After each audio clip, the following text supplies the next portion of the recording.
un préparateur mental qui est un peu extérieur au groupe du tennis de table? Pas forcément, et c'est vrai que, comme tu disais, la préparation mentale, ça peut être intégré dans le travail de l'entraîneur. Et donc s'il est formé à ça, s'il a quelques connaissances, et au fait, n'importe quel entraîneur qui a un peu d'expérience, au fait, même sans le savoir, il est formé à cet aspect psychologique, et il peut mettre en place des temps d'échange avec ses joueurs, il peut leur apporter quelques connaissances sur, par exemple, leur gestion des émotions.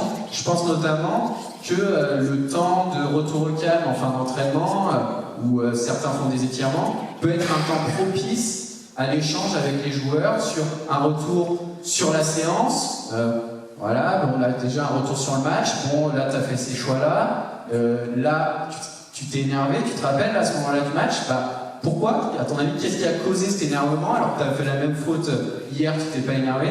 Et puis apporter aussi tes connaissances à l'ensemble du groupe, sur un temps où ils sont un peu attentifs, sur qu'est-ce qui fonctionne au tennis de table, comment on peut le mettre en place, quels sont vos objectifs à court terme, à moyen terme, à long terme. Ça, c'est des choses qu'on peut mettre en place très facilement. Merci pour votre présentation. Vous avez présenté l'intérêt des programmes d'entraînement mental en tennis de table, mais actuellement il y a très peu d'études dessus. Vous avez présenté une quand même où il y a 4 participants, et vous disiez qu'il y avait eu une amélioration de la performance suite au programme. Comment a été objectivée très concrètement la performance? Alors donc c'était sur des joueurs nigérians, et la mesure de la performance c'est un peu similaire à ce qu'on pourrait avoir en France sur des points dans un classement fédéral. Et donc en effet c'est quelque chose qui est discutable quand on y réfléchit un peu, parce que c'est des joueurs qui s'entraînent beaucoup. Est-ce que sans préparation mentale ils n'auraient pas moins avancé? On ne peut pas vraiment le savoir, et c'est pour ça que le fait d'avoir que 4 joueurs c'est quelque chose de discutable, parce que normalement il faudrait faire un groupe, ce qu'on appelle un groupe contrôle, et donc on prendrait 20 joueurs, 10 joueurs qui seraient soumis à cette préparation là, mentale. je me permets de te couper, mais je crois que la question elle portait vraiment sur la performance, c'est quoi? Comment on fait pour dire il est plus performant ou moins performant? C'est ça, Marc, ou pas? Voilà. Quels sont les... Est-ce que c'est que de la performance en match? Ouais, c'est ça, c'est sur le classement. Ouais, voilà, c'est ça, les points, un peu les points fédéraux, donc en fonction des résultats lors des compétitions, l'indice de performance, c'est ça, mais c'est quelque chose de discutable sur uniquement 4 joueurs. Non, c'était sur le résultat brutal. D'accord. Ok. Merci. Voilà. On va passer à Guillaume.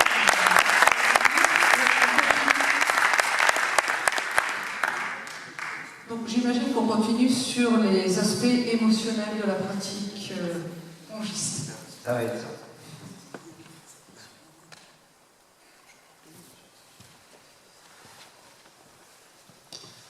Donc, bonjour à tous. Alors, troisième intervenant qui vient aussi de Lyon, donc du laboratoire sur les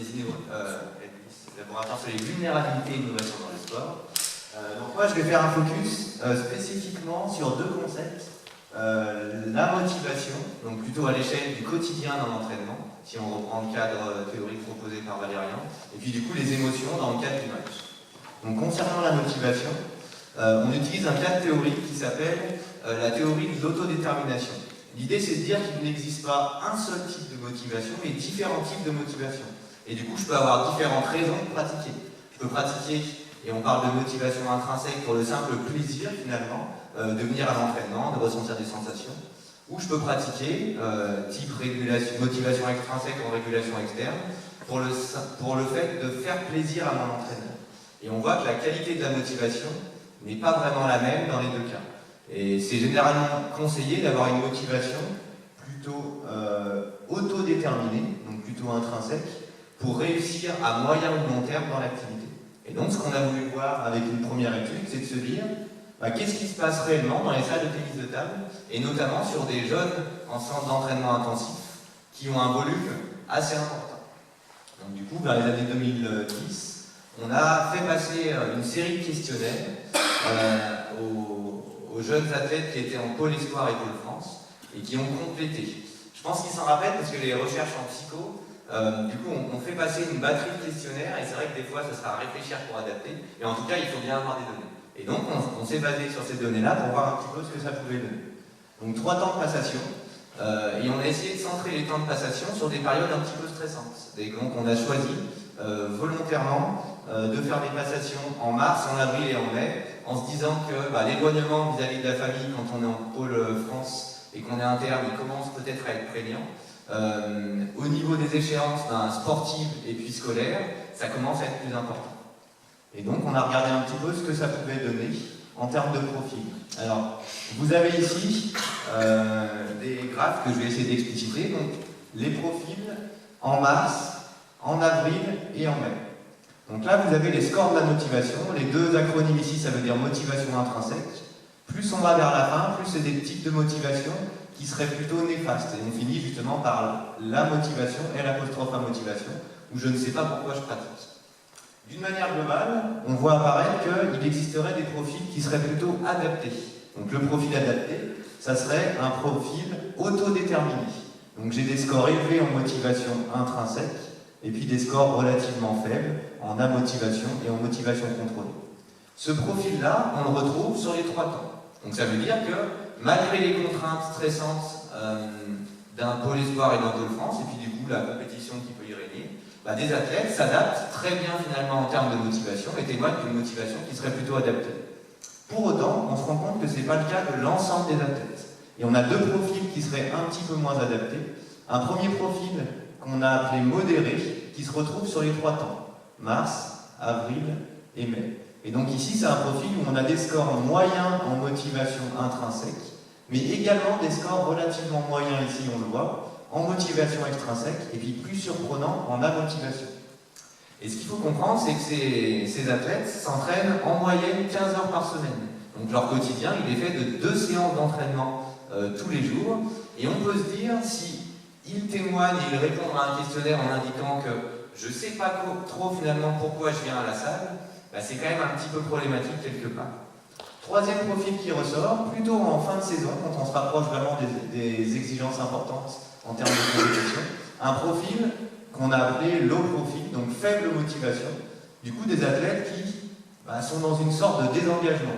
Et c'est relativement curieux, puisqu'en avril, on arrive, pour la plupart de ces athlètes-là, avec des échéances en termes de championnat de France, ou alors la fin du championnat, où normalement il y a de l'enjeu et on devrait être le plus impliqué possible. Et on se rend compte qu'il y a probablement des athlètes qui ont lâché finalement avant la fin de la saison. 2e élément en termes de résultats, on voit une dynamique des profils. Alors même si on ne voit pas là, une dynamique motivationnelle. L'idée est de dire que si au niveau interindividuel, donc en moyenne pour les 140, 150 participants, on a à peu près les mêmes profils, au moins pour 2 sur 3 qui ressortent, ça n'indique pas pour autant des différences de trajectoire personnelle. Certains athlètes peuvent très bien être à un temps sur un profil adapté, mais basculer sur un profil inadapté. Et on l'a vu apparaître. Et du coup, c'est hyper important parce que ça veut dire qu'on peut penser que si on intervient, on peut soit modifier un profil qui serait inadapté en profil adapté, ou alors, du coup, mettre en place un environnement qui favorise finalement le maintien d'un profil adapté. Si on va un peu plus loin dans les résultats, on a regardé la prévalence des profils, donc combien d'athlètes dans chaque profil. Donc, première bonne nouvelle, le profil le plus adapté est quand même le profil majoritaire pour les athlètes. Pour rappel, on a 147 participants au début. Sur le temps 1, 118 sont dans un profil adapté.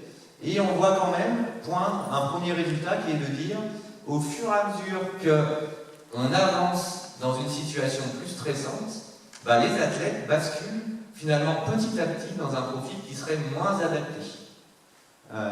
2e élément, le profil faible motivation qui serait le profil le moins adapté, on voit qu'il n'existe pas en mars, et en avril et en mai, on a une augmentation des athlètes sur ce profil-là, ce qui veut dire qu'on voit apparaître au cours de la saison sportive un profil finalement qui serait inadapté. C'est intéressant en termes descriptifs, mais ça veut dire aussi peut-être que pour les entraîneurs, on pourrait penser qu'à ce moment-là, il faudrait particulièrement intervenir ou avoir prévu en amont pour éviter justement que des athlètes arrivent dans ce type de profil-là. Donc les profils, alors on l'a dit, moins en moins adaptés à mesure que la situation devient de plus en plus stressante. Donc 3e résultat, quel lien entre les profils et puis d'autres indicateurs plutôt de bien-être ou alors de performance. Et clairement, on voit bien que le profil qu'on a adapté, il est réellement adapté en termes d'indicateurs finalement psychologiques. Les athlètes qui ont un profil adapté vont reporter des scores élevés de récupération, des scores faibles de stress et de burn-out, et puis des scores élevés de stratégie de faire face au stress qui seraient adaptés. Et une performance, on l'a vu, améliorée 6 ans après. Donc du coup, un profil qui est adapté, on vérifie qu'il est adapté à la fois sur les indicateurs de bien-être et puis en termes de performance. Pour les profils inadaptés, c'est l'inverse, du coup ils reportent des scores qui seraient inadaptés aussi au niveau du bien-être psychologique et puis une moindre performance. Donc on a des conséquences fortes de ces profils motivationnels en termes de bien-être et puis en termes de performance. Du coup, ce qui est important, et ce qui veut dire qu'on peut penser après, si on intervient sur le profil motivationnel, du coup, on va pouvoir optimiser le bien-être de l'athlète et puis optimiser sa performance, pas forcément à très court terme, mais sur le moyen ou le long terme. Et finalement, sur des athlètes qui sont en centre d'entraînement intensif, qu'un athlète qui est 15 ou 16 ans performe très bien à la fin de l'année, c'est important, mais c'est pas l'essentiel. Ce qui est important, et du coup c'est répété aussi au niveau fédéral, c'est de former un bon joueur en senior. Et on peut penser que pour former un bon joueur en senior, ça serait important de se débrouiller pour que, au cours de l'année, il témoigne d'une motivation qui soit adaptée, qui soit vraiment autodéterminée. Donc si on fait une synthèse, on a différents types de profils, avec des profils qui sont adaptés et d'autres qui sont inadaptés. Deuxième élément, on va avoir une dynamique des profils au cours de la saison sportive. Donc les recherches, en tout cas avec cette recherche notamment, on a une description assez précise finalement de l'état des lieux en termes de motivation. L'étape suivante, ça serait de dire, ok, maintenant, est-ce qu'on ne peut pas intervenir avec l'athlète pour se débrouiller finalement et mettre en place un environnement qui favorise un profil qui sera adapté. Donc quelle intervention? Pour arriver à faire ça, on peut encore aller voir la théorie de l'autodétermination. Pourquoi? Parce qu'elle nous donne des pistes de travail pour agir finalement avec les athlètes dans le quotidien de l'entraînement. Elle nous explique cette théorie que comment faire pour développer une motivation intrinsèque ou une motivation autodéterminée qui est propice finalement à un bien-être, à une performance à long terme. Ça serait de favoriser ce qu'on appelle les besoins psychologiques fondamentaux d'autonomie, de compétence et d'affiliation. Donc c'est des termes un peu barbares pour dire simplement, dans le quotidien de l'entraînement, je dois laisser des choix à l'athlète pour qu'il perçoive qu'il est à l'origine de ce qu'il est en train de faire. Je dois lui donner le sentiment qu'il est compétent dans son sport, et puis donner des possibilités finalement aux athlètes d'interagir avec l'entraîneur ou entre eux dans les séances. Et ce qui est important, c'est que ces facteurs-là, ils sont essentiellement déterminés par l'environnement dans lequel les athlètes baignent dans leur quotidien. Et l'environnement dans ces structures, il est déterminé fortement par les entraîneurs. Pour rappel, les athlètes sont souvent loin de leur famille, internes dans un établissement, et du coup le référent quasiment adulte, c'est l'entraîneur. Et donc il ne tient qu'à l'entraîneur finalement de mettre en place cet environnement dans son quotidien pour pouvoir maximiser un petit peu une motivation qui va être autodéterminée.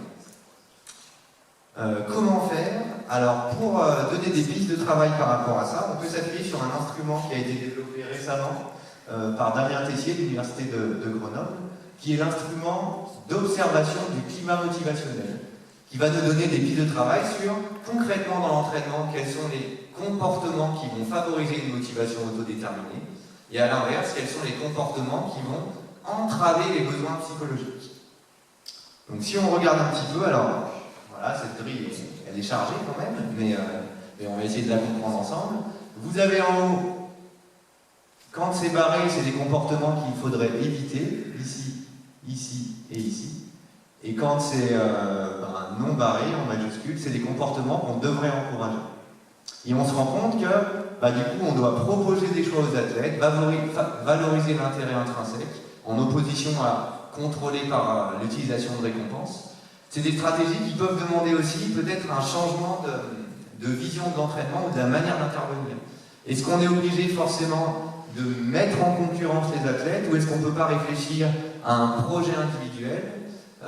Et notez que aussi c'est beaucoup plus facile à dire qu'à faire, c'est-à-dire que effectivement c'est assez confortable pour moi d'être ici et de dire la théorie dit qu'il faut fonctionner de telle ou telle manière. Après, quand on a les athlètes dans notre quotidien, du coup c'est toute une machine à mettre en place, et c'est tout un comportement automatique pour l'entraîneur finalement à développer, qui serait intéressant de voir. Donc pour l'instant, à notre connaissance, il n'y a pas d'étude qui ait tenté d'intervenir vraiment sur l'entraîneur par rapport à ça, et du coup c'est pour ça que dans le cadre de la thèse de Valérian, l'idée est de mettre en place ce type d'intervention-là, avec des analyses de pratique. Donc former les entraîneurs sur qu'est-ce que c'est les comportements à favoriser ou à entraver pendant l'entraînement. Et une fois qu'ils sont formés avec un jour de formation ou 2 jours de formation, l'idée est de dire on va les filmer 3-4 fois dans l'année et on va faire des analyses de pratique individuelles avec chaque entraîneur pour voir, voilà, à ce moment-là, tu as dit tel retour, tu as fait telle chose. Par exemple, en France, on est quand même plutôt, et même dans les pays anglo-saxons, à l'entraînement, si on analysait, on donne inconsciemment probablement beaucoup de feedback négatif aux athlètes, dans l'optique de progresser. Ça, il n'y a pas de souci. Mais l'idée est de dire, si je donne des feedbacks négatifs, si je ne reconnais pas, si je n'encourage pas forcément les efforts, est-ce que je favorise vraiment la confiance du joueur et le fait qu'il s'investisse? Et donc, c'est à réfléchir à comment on pourrait finalement interagir avec eux pour, tout en leur faisant des retours précis pour s'améliorer, être quand même sur des feedbacks qui sont positifs et qui reconnaissent les efforts. J'avance un petit peu parce que sinon je vais avoir un stop pour le timing, et donc je vais essayer d'avancer sur les émotions. Donc deuxième point important, les émotions, et ce coup-ci pendant le match, donc un deuxième temps. Donc qu'est-ce qu'on a fait ici? On a regardé un petit peu avec des athlètes qu'on a filmés, donc de niveau national, plutôt ici des seniors, donc 11 athlètes, et on les a filmés concrètement pendant leur match. Et on a essayé de débriefer avec eux par la suite, en termes de procédure, sur, on fait des entretiens de confrontation. Donc l'athlète, blablabla, il verbalise ce qu'il est en train de ressentir, quelle stratégie il a mis en place, finalement, pendant le match. On se rend compte de l'activité vraiment in situ pendant le match. Donc quels sont les résultats? Premier élément, on voit que c'est un feu d'artifice au niveau émotionnel. Autrement dit, donc 2 illustrations de match. Vous avez en petit triangle les émotions qui sont ponctuelles, qu'on va ressentir entre 2 points, mais qui ont disparu au début du point suivant. Et vous avez en trait plein les émotions qui sont ce qu'on a appelé nous non ponctuelles, qui vont perdurer sur plusieurs points. Alors, on se rend compte qu'effectivement, il y a une grande variété d'émotions, et puis on a 2 types d'émotions ressenties. Par rapport à ça, on a essayé de comprendre, en posant la question et en allant chercher les athlètes sur qu'est-ce qui a fait que tu ressens cette émotion pendant le match. Et on s'est rendu compte que le principal descripteur, donc on a des caractéristiques situationnelles, qui sont un score favorable ou défavorable, qui revient très souvent pour expliquer l'émotion ressentie, une configuration du score, et puis aussi des croyances en rapport avec le contexte environnemental, l'histoire du match. Et ce qui est vraiment important, c'est qu'on va faire la synthèse, en tout cas l'athlète naturellement va faire la synthèse entre ce qui se passe dans la situation, lui comment il est en train de vivre la situation, et on appelle ça le processus d'évaluation cognitive. Et donc l'émotion est définie principalement par ça. Autrement dit, c'est la manière de percevoir la situation qui va définir l'émotion que je ressens. Et ce qui est important avec ce résultat, c'est que finalement, il suffirait pour changer l'émotion de changer l'interprétation que je me fais du match. Est-ce que j'ai une obligation entre guillemets à m'agacer parce que je viens de perdre 2 points, parce que je m'en veux peut-être et je suis en train de me blâmer? Est-ce que je ne pourrais pas voir la situation différemment pour finalement faire baisser l'énervement? Troisième résultat, on a essayé de regarder, on a questionné les athlètes sur quelle stratégie ils mettent en place.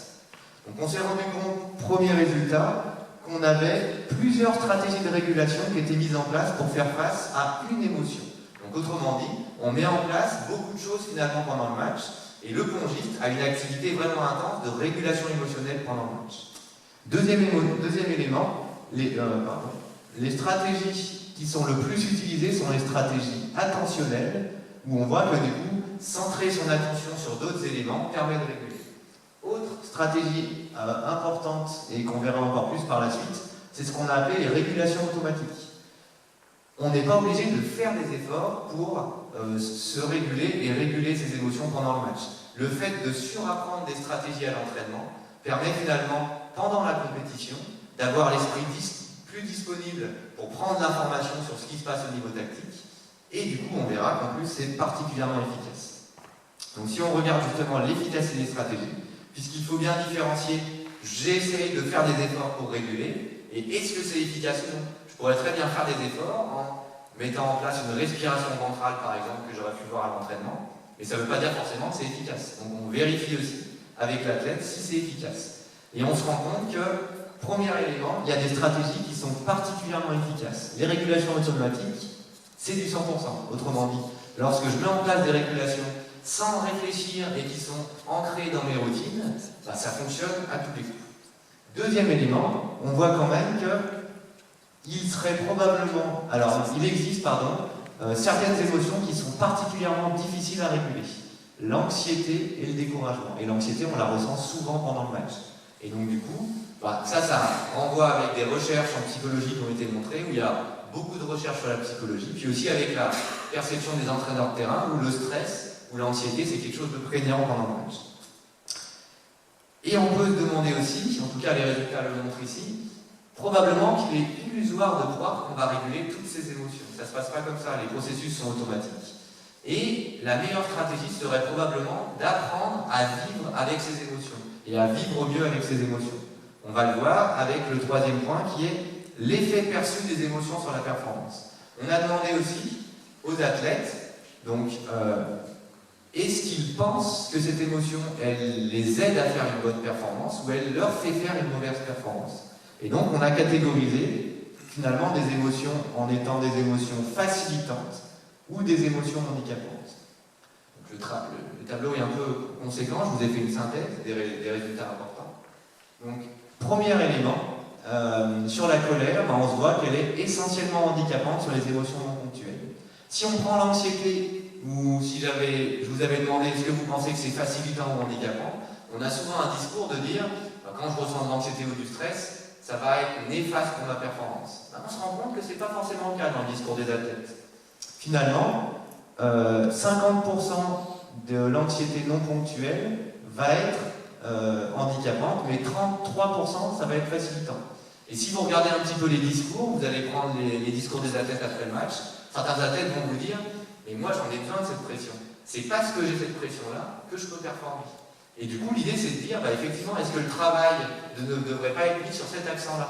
Apprendre à mieux vivre avec ses émotions, parce que ça serait illusoire de croire, de dire, par exemple, avec les athlètes qui sont là au championnat d'Europe, on va leur apprendre à ne pas stresser pendant le match.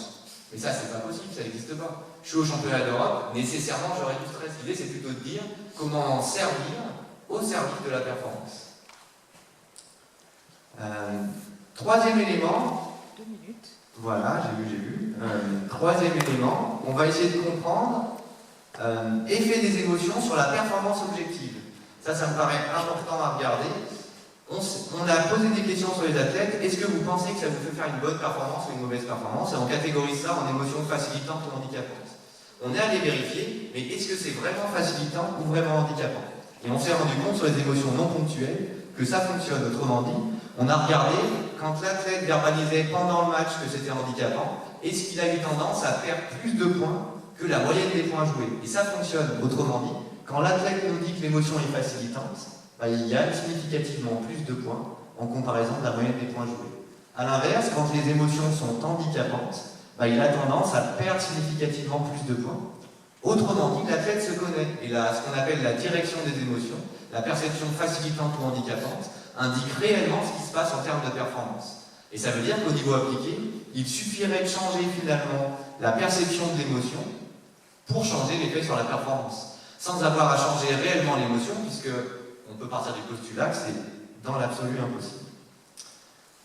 Dernier élément, et c'est un peu pareil que tout à l'heure, l'idée est de dire, ok, on a un état des lieux assez précis de comment ça se passe pendant le match. Maintenant, comment on agit avec nos athlètes. Et donc on est allé voir un petit peu dans la littérature, et on a vu un concept qui est vraiment pertinent pour nous, en tout cas de notre point de vue, qui s'appelle l'intelligence émotionnelle. Ça serait la capacité à prêter attention à ses émotions, à reconnaître ses émotions chez soi et chez l'adversaire pour pouvoir les réguler et les utiliser à bon escient. Et donc pareil, l'idée, et c'est ce qu'on va faire cette année avec Valérian, est de mettre en place un programme, ici pas avec les entraîneurs, mais directement avec les athlètes, pour les entraîner finalement à développer ce qu'on appelle l'intelligence émotionnelle. Et je vous remercie de votre attention.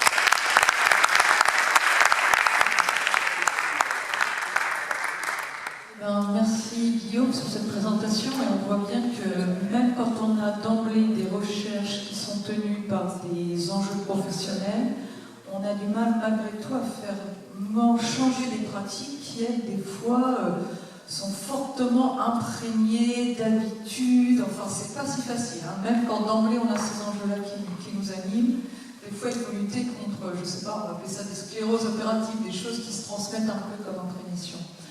Alors, est-ce que vous avez des questions à poser à Guillaume? Oui, Marc?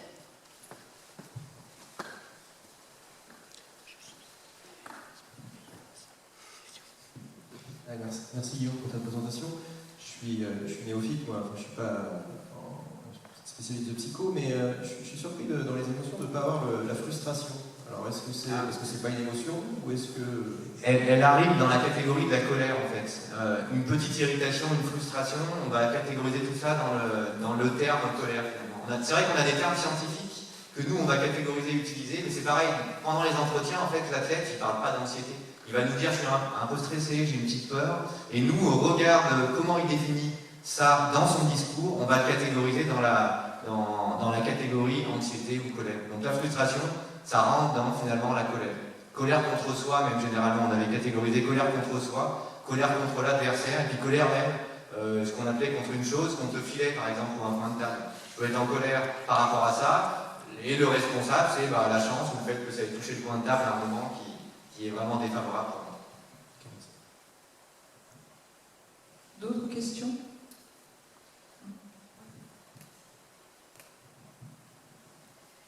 Pour un entraîneur, mois par mois, est-ce qu'on peut avoir une grille? Est-ce qu'il y a une grille qui a été définie? On peut tester un joueur et se dire l'évolution que vous avez fait voir tout à l'heure, en fait, voir s'il va dans le bon sens ou s'il va dans le mauvais sens et après pouvoir corriger. Mais avoir une grille où on pose des questions. Ouais, alors on peut avoir une grille d'entretien. D'ailleurs, la grille d'entretien que j'ai utilisée, elle est disponible. Hein. J'avais fait pendant ma thèse et elle apparaît à la fin. Après, c'est quand même un travail qui est relativement individuel et du coup, c'est difficile finalement. Et c'est ça. Et c'est pour ça, je pense que les pratiques sont difficiles à se transmettre directement aux entraîneurs. C'est parce qu'on est sur une sorte de savoir-faire où peut-être qu'une formation, pas forcément très longue, du coup, serait un petit peu nécessaire. Mais c'est vrai que moi, je suis partisan, comme Valérian l'avait dit tout à l'heure, que ce soit les entraîneurs qui mettent en place le travail sur la préparation mentale. Et bien que je sois du coup plutôt orienté psycho et préparateur mental, je trouve assez dommage dans pas mal de structures que ce soit quelqu'un d'extérieur qui intervienne et que, alors c'est pas dans le cas dans tous les pôles, mais dans certains pôles, les entraîneurs vont même dire moi je veux pas avoir affaire avec la psychologie, donc tu vas avoir un tel ou un tel, et ça on sait que ça fonctionne moins bien, ça peut fonctionner mais moins bien. Et après pour la question de la grille précisément, je pourrais te donner après avec un mail, envoyer la grille d'entretien que j'ai utilisée, mais c'est vraiment finalement de l'analyse du match avec l'athlète. On va le filmer, puis maintenant c'est pas très coûteux de filmer le match, et revenir simplement avec lui. Mais quand on parle avec l'athlète, il faut lui parler avec des mots simples, et du coup pas avec des mots entre guillemets scientifiques. On va lui dire, voilà, il s'est passé quoi pendant ton match? Qu'est-ce que tu as ressenti? Et après, du coup, vous allez débriefer par rapport à ça, et rien que le fait de faire ça, l'athlète va apprendre à se dire, ah tiens, c'est marrant, à un moment je peux avoir telle émotion. Tiens, peut-être que effectivement, je ne me rendais pas compte, mais je me suis emporté pour pas grand-chose. Et donc c'est vraiment quelque chose qu'on va échanger avec lui, par exemple en fin de séance, comme Valérian disait.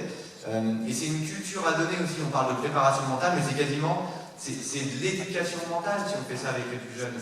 Et il me semble que si on ne donne pas ça aux plus jeunes, on ne peut pas demander après aux athlètes quand ils arrivent à 16 ou 17 ans de se dire il faut que tu te connaisses. Ça ne va pas venir en un claquement de doigts. Donc effectivement, il faut intégrer ça petit à petit dans les pratiques, mais c'est pas évident parce qu'on a l'impression peut-être quand on est entraîneur que c'est nébuleux, mais pas tant que ça, il y a quand même un corpus qui est là derrière. Alors peut-être juste une dernière question avant de continuer. Moi j'ai bien aimé cette notion de bien-être, une notion sur laquelle tu as insisté. C'est vrai que c'est pas toujours que du négatif, les émotions.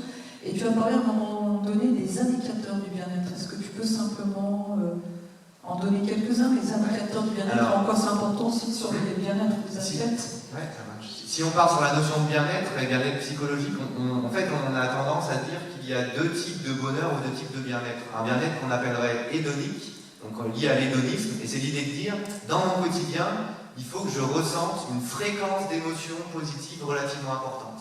On a un ratio même qui serait optimal, entre guillemets, de ressentir 3 à 5 émotions positives pour une émotion négative. Et ça, d'une manière très simple, les entraîneurs pourraient regarder, si je filme mon athlète, regarder